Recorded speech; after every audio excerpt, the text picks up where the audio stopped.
Greetings, chess friends. We are here back about to see a phenomenal game from the olden days. This one from the 1940s, but really in that Soviet school of chess, kind of the romantic era of sacrificing pieces. You don't see as much nowadays. It would be one of the most brilliant games. The beautiful lines are all left to the notes.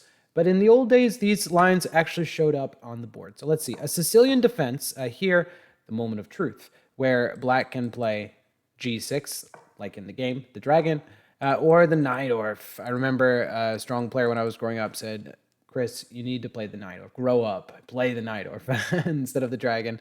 So here the game goes dragon. I much recommend the Najdorf. There's a few other potential moves you can play there, but these are the main two branches. So anyway, the game goes bishop e2, and white ends up castling short. The typical response is, of course, bishop e3, f3, and this sort of Yugoslav attack, eventually castling long and pawn storming. But in this game, bishop e2, and white usually has a little trouble attacking when white castles short. White doesn't have the easy pawn storm. Well, in this game, he does. He kind of throws caution to the wind. f4. Let's just talk about f4 for one moment.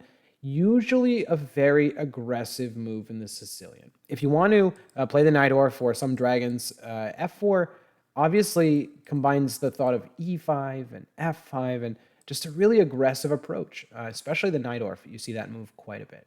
So here we go. You will be able to tell that white certainly doesn't shy away from complication.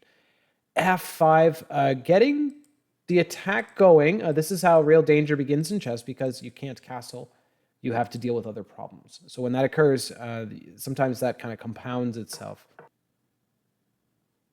Okay, I'm going to ask that you ignore if any of the annotations pop up. I think I got rid of them, but this game is marred with mistakes. So don't worry about, there we go, missed win. Don't worry about what the engine is thinking. Just enjoy the show here. By the way, best move, queen b6. I'll interject some variations as they come up, but really enjoy just the old-fashioned attacking chess. This is the way it was. And really, if you're, I would say, below the rating of, let's say, 1800, maybe 2000, still, many games can go this way. You could easily be playing a local tournament, and this type of game can occur. You just won't see it at the highest levels anymore. No chance. But let's see here. The excitement begins. Knight g8, obviously not desirable, but black is doing fine. Knight d5, my thought would be to develop the last piece. f6. This move really throws the game into tumultuous waters, because it's not a natural move. It's a clumsy move. If there's no captures immediately, the bishop, the knight, everyone is jumbled together, and white just ignores all and really just kind of leaves black in some kind of confused state. b6, not a move you want to see in the Sicilian. Knight d4, the very best move. Eyeing this huge weakness on e6. In chess, you really want to try to identify the weak squares and take advantage as best you can. So king f7, obviously things have gone off the rails. f6, b6, which just doesn't really cut it for me. And then king f7, the last few moves, black has really gone astray. And like I said at the onset, this game really is fantastic. Just for viewership to watch, it's wonderful.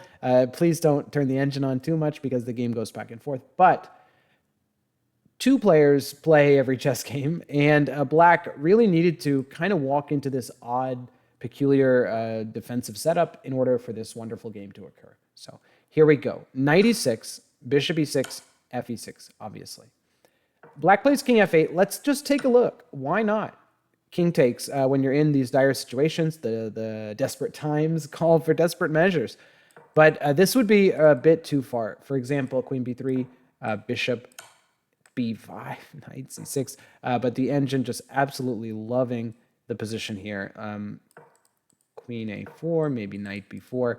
Black really in trouble. This pawn is hanging, just notice as well. Completely winning for white. So he plays king f8, which doesn't feel much better. And here the game really takes a fun turn. Knight f6.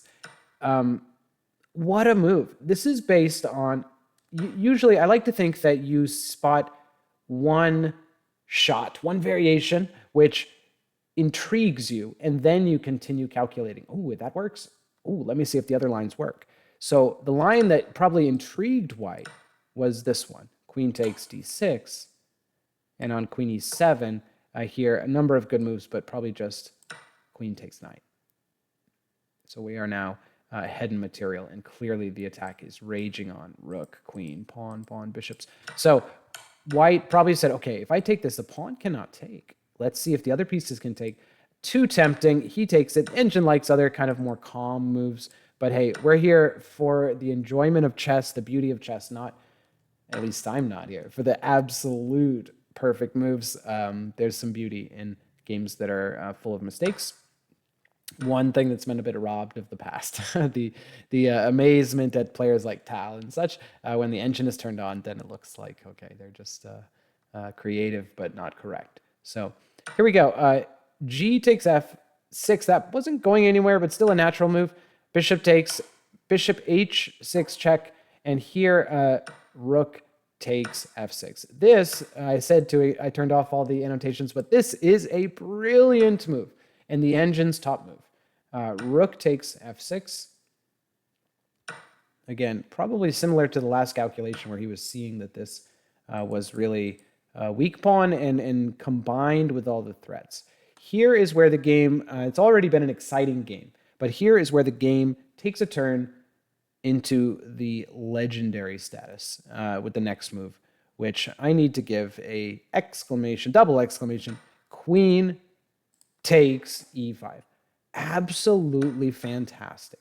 The engine on chess.com says black is still better here, but I've looked at other websites' engine, and I think the actual eval should be equal. Absolutely stunning situation. Have you ever seen anything like this?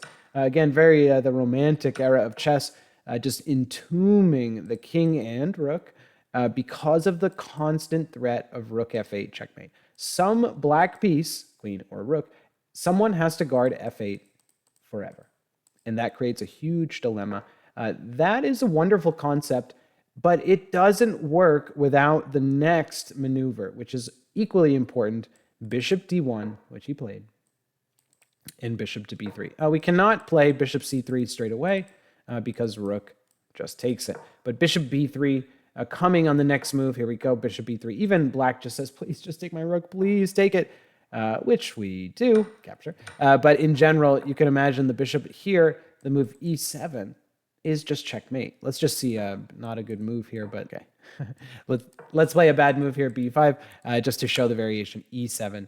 And even here, queen f7 or rook c4, the only legal moves all just lead to checkmate. Queen f7, bishop f7 is mate, and if rook c4, a wonderful move, rook f8, checkmate.